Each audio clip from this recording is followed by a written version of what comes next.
hasło reklamowe filmu Wykidajło 2, czy tam Roadhouse, część druga, jak to woli, to jaki ojciec, taki syn, like father, like son, bo rzeczywiście nasz główny bohater to jest syn Daltona, granego przez Patryka Swayze w pierwszej części i tak naprawdę tyle. Tyle, jeżeli chodzi o, nie no, może nie tyle, jeszcze są ze dwie, może trzy rzeczy, które jeszcze z jedynką coś wspólnego mają.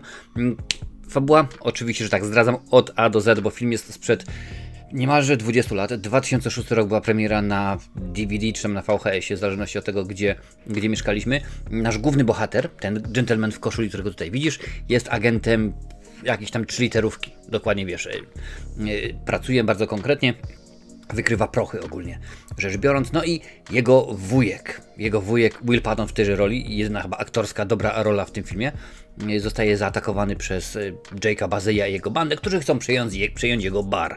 Krótko mówiąc, bar się ładnie nazywa Pod Pelikanem, czy jakoś tak. Tam jest kolor w nazwie, ale pozwoli, że na potrzeby algorytmu go nie użyje.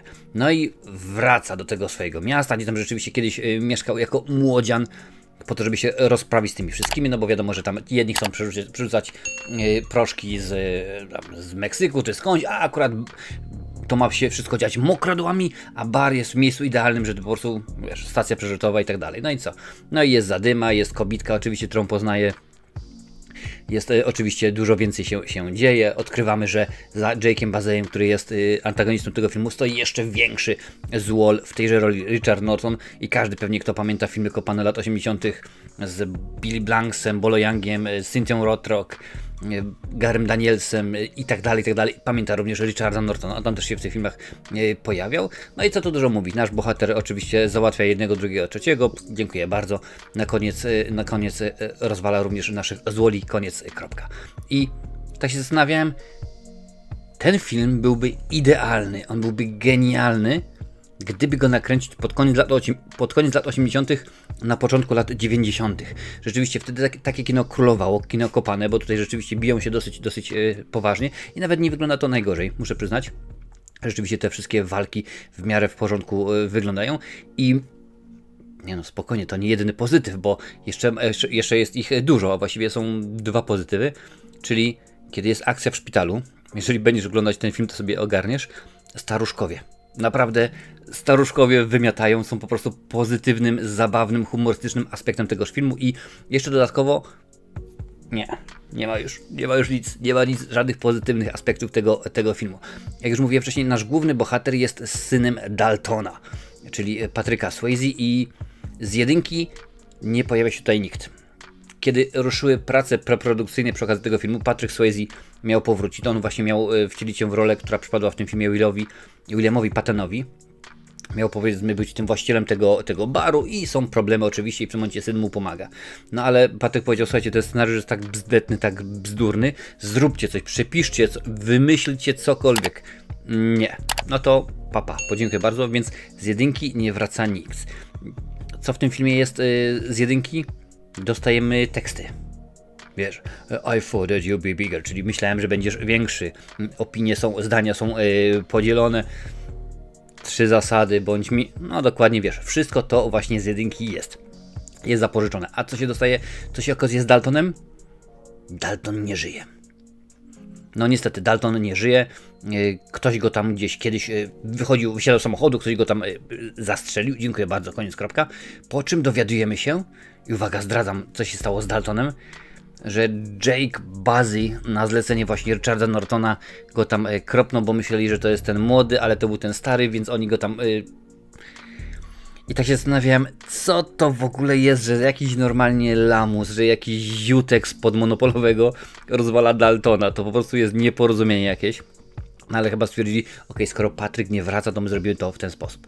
Więc no, z jedynką niewiele ten film ma wspólnego. Poza tym, że mamy bar, mamy rzekomo, powiedzmy, syna Daltona i tak dalej, ale jeżeli chodzi o aktorstwo, jeżeli chodzi o obsadę, nikt tutaj się nie pojawia.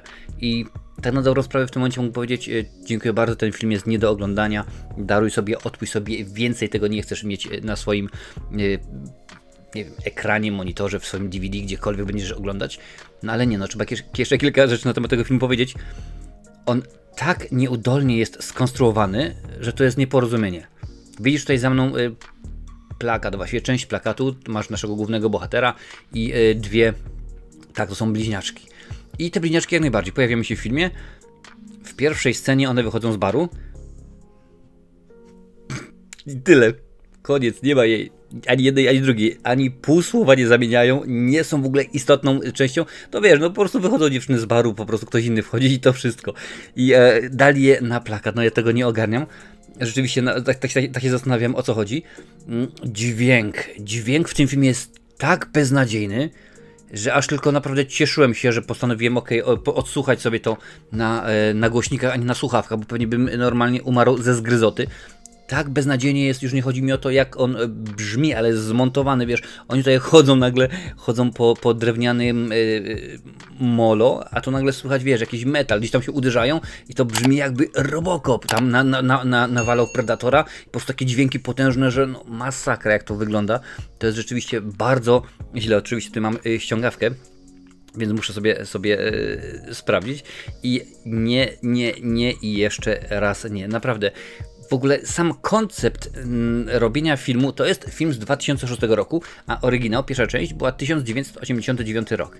Więc robienie kontynuacji filmu 17 lat później, bez obsady z jedynki, bez czegokolwiek, bez jakiegokolwiek połączenia, bo to, że on mówi, o dobra, moim ojcem był Dalton i to i tamto, wie, że mamy te trzy zasady i w ogóle, no to nie robi, naprawdę to nie robi roboty. To nie ma naprawdę sensu, to w ogóle nie przenosi się na to. Można było ten spokojnie film nazwać go jakośkolwiek inaczej. Zajazd pod Pelikanem. O, dziękuję bardzo. I też byłoby w porządku i to byłby świetny film.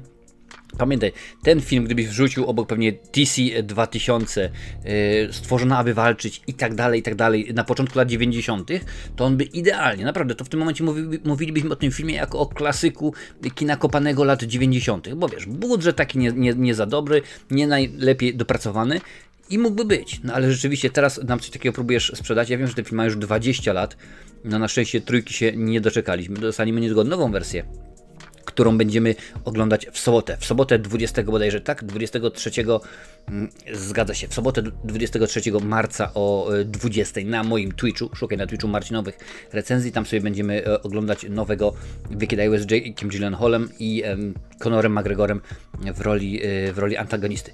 Więc rzeczywiście w tym filmie tak jest. Jeżeli chodzi o aktorstwo, to nie będę się wypowiadał, naprawdę, bo Jake'a Bazeya już widziałem w kilku innych produkcjach, między innymi w Predatorach, a dobrze wiesz, że ja Predatora nie lubię. No i tam jako tako ogarniał temat, a tutaj po prostu to on jest beznadziejny. Nawet jak on się złości, to w tym momencie zaraz mi się zastanawiam, człowieku, przestań, bo zaraz ci plomba wypadnie, albo normalnie naplujesz sobie do herbaty. Jest tak beznadziejny i nawet ten Richard Norton się nie broni. Bo wiadomo, facet już ma swoje lata i też te bijatyki są takie jak są. No okej, mamy tych staruszków i powiedzmy mamy te kilka scen walki, które mogą być. Mogą być, nie są super świetne, ale mogą być. Tylko i wyłącznie, bo ktoś stwierdził, że wrzucimy ich tutaj bardzo, bardzo dużo. No okej, w porządku. Nazwiska w ogóle takie zastanawiamy na plakacie. Jest Norton, Bazzi. Jeśli tak dałem raz nabrać gdzieś tam w połowie lat 90. poszedłem do wypożyczalni VHS i wypożyczyłem kasetę, bo to było w kino akcji i tam były nazwiska Norris, Swayze, McQueen. Mówię, kurczę, Chuck Norris, Patrick Swayze i Steve McQueen w jednym filmie? No ja to muszę zobaczyć. Wszedłem do domu, włączam na wideo, a to mi się okazuje, że Chad McQueen, czyli syn Steve'a McQueena, Aaron Norris, czyli syn Chucka Norrisa i Don Swayze, czyli brat Patryka Swayze występują, ale same nazwiska były po prostu i się jakoś sprzedało. Więc tutaj chyba też tak, że tak powiem, postanowili ten chwyt marketingowy zastosować. Ja zastosuję swój i jeżeli lubisz takie recenzje, udostępnij ją właśnie na swoich mediach społecznościowych, niech coraz więcej osób wie, że filmu Wicked I Was 2, Roadhouse 2 nie należy oglądać, bo to rzeczywiście jest kino beznadziejne.